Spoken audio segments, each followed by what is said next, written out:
Makam Sunan Cipancar adalah sebuah tempat ziarah di Garut yang menjadi situs budaya peninggalan sejarah masa lampau. Sayangnya, masih banyak orang yang tak tahu mengenai sejarah tersebut.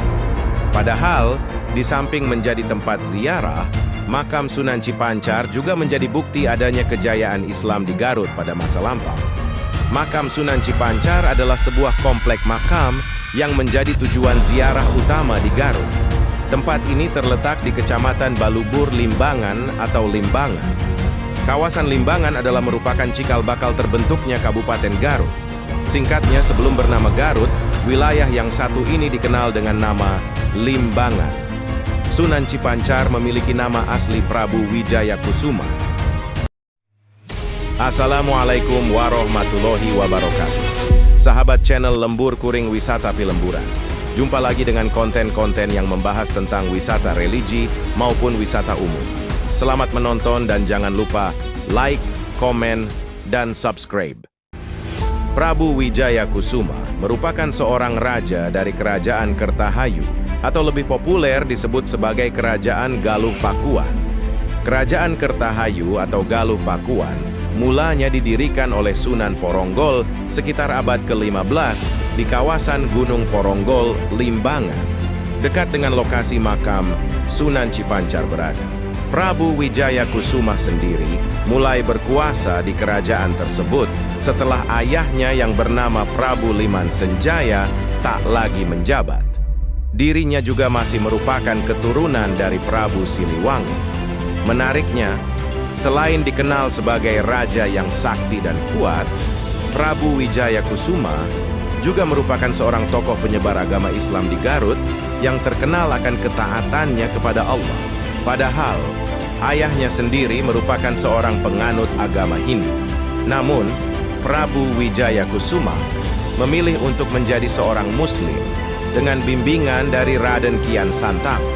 Selain itu, masa kepemimpinan Prabu Wijaya Kusuma juga bersamaan waktunya dengan masa kepemimpinan Sunan Gunung Jati di Kesultanan Cirebon. Dalam satu kisah, Sunan Cipancar ini pernah diundang oleh Sunan Gunung Jati untuk pergi ke Cirebon.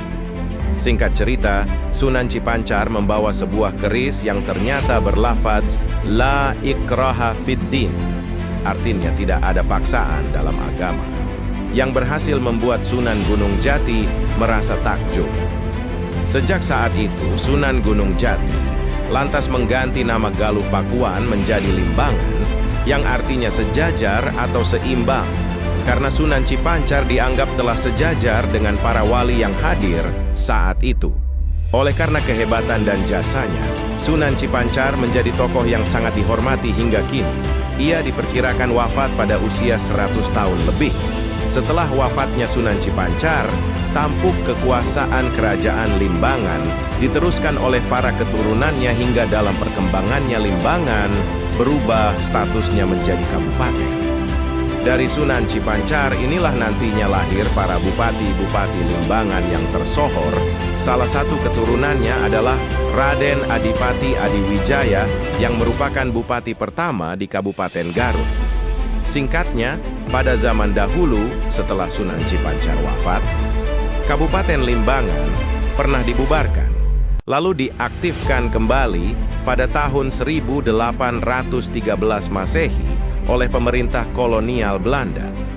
Saat itu ibu kota pemerintahan juga dipindahkan dari yang semula di Limbangan menjadi di daerah Suci. Sejak itulah Raden Adipati Adiwijaya dinobatkan sebagai bupati di wilayah tersebut. Dalam masa kepemimpinannya itu, ia lantas melakukan pemindahan ibu kota lagi karena kawasan Suci dinilai kurang sesuai dijadikan sebagai pusat pemerintahan.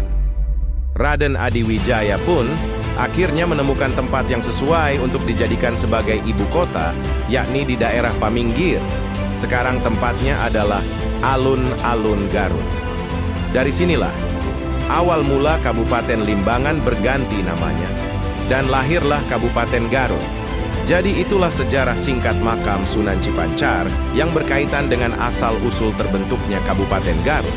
Kini lokasi makamnya kerap menjadi tempat ziarah yang paling utama Sampai jumpa di konten berikutnya. Wassalamualaikum warahmatullahi wabarakatuh.